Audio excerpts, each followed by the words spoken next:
Hey everyone, it's CD and I'm back to share with you guys how I built my first ever PC. And I will say it took some doing, but I was able to pull it off.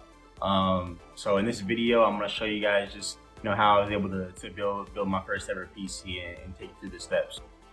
For the CPU, I went with the i7-12700K. This processor comes with integrated graphics built in and is overall great value. If you're looking to save some money, you can even go with the version or without integrated graphics since we're using a dedicated GPU. But for this PC, I'm going with the i7-12700. The motherboard I have is a Z690M ITX AX from ASRock. It's compatible with Intel's 12th gen CPUs. I got a really great deal on Amazon and this one works well for a budget PC. It has Wi-Fi, HDMI, and plenty of USB capability, so I get everything that I need. So when placing the CPU, you'll want to be very careful to not damage any pins or get any debris inside. The last thing you want to do is ruin such an expensive component. Just line the CPU to the correct corner, lower the plastic, and then pull down the lever. It's really all simple, so be sure to relax because my hands were definitely shaking while doing this step.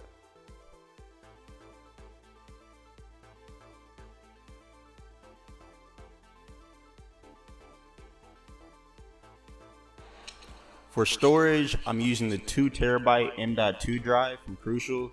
It's a great all-around drive that's lightning fast. To install, just remove the 2 screws, insert the drive, then use the M.2 screw that comes with the motherboard to secure it in place. The neat thing with this board is that it also offers a second slot if you ever want to add more storage in the future.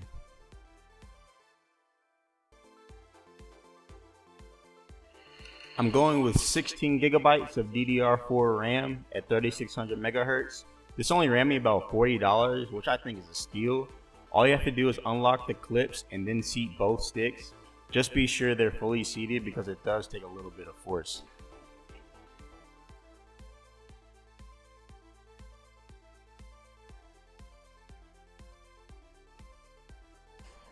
Now for the case, I went with the NR200P V2 in black. It's just an insanely smooth case and provides plenty of ventilation. It's a compact case, but it still fits most components, including larger GPUs. One thing to note, it uses vertical GPU mounting, meaning you'll need liquid cooling for everything to fit. But overall, the case makes building easy and it even comes with a 120mm fan. The liquid cooler is an Asus ROG 280. It supports LGA 1700 mounting, which is perfect since we're using an Intel processor. It comes with all the necessary brackets and RGB fans. You will need to pre-install the fans to the cooler before placing it in the case. Now, don't forget to insert the motherboard I/O shield. I also removed the GPU bracket to provide more clearance to place in the motherboard. Now, the motherboard can be inserted into the case and secured using all 4 screws. Next, I plugged in all the I/O cables. This included the F panel, HD audio, and front USB cables. They're all clearly marked on the motherboard, so this should be easy to plug them all in.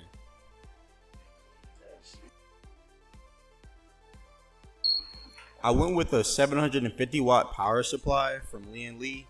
It's a solid power box and it comes with a 24-pin motherboard connector, an 8-pin CPU connector, and 2 PCIe connectors. For this build, I didn't need the SATA connectors, so I just put those to the side. So first, take the power supply and make sure to connect the cables how they are mapped out on the back. Then to install, turn the case around and take the screws to remove the power supply bracket. Then just slot in the power supply into the bracket and place back into the case. With the power supply installed, the next thing to do is plug our cables into the motherboard.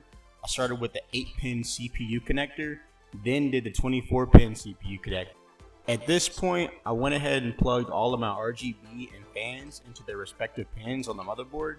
You want to verify everything is securely plugged in, since this is when you'll have the most access to the motherboard. Here I mounted my bracket for the CPU cooler. The Asus ROG comes with all the necessary components you need, whether you're using Intel or AMD. Just try not to use too much force. I then placed a small drop of thermal paste on the CPU and finished seating the liquid cooler. Now for the graphics card, I went with the NVIDIA 3080 RTX. I will say, when it came in, I was very impressed.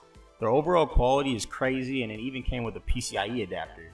This is currently a very affordable GPU, and I managed to get one for around $400 on eBay. That's kind of crazy when you think about how high the market is for GPUs. I specifically have the Founders Edition, which works nicely with this case, and there are multiple other models out there. You may want to verify this because I know there are a lot of models that won't work.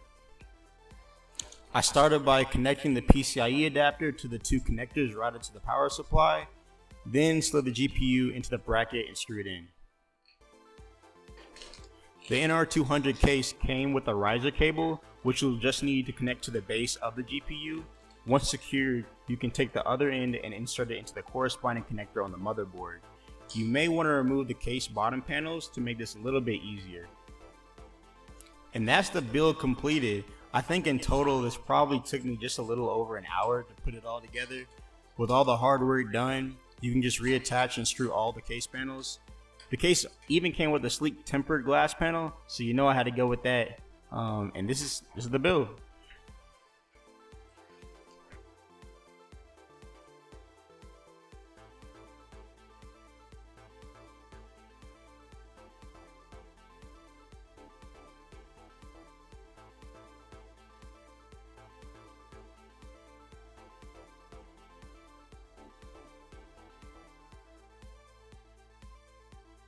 I won't go into too much detail for the setup, but you'll just want to review your CPU temps, RAM status, and even the fans. Then you can go ahead and install Windows and any other drivers you might need. So that pretty much concludes everything. Like I said, this is my first build, so let me know how I did.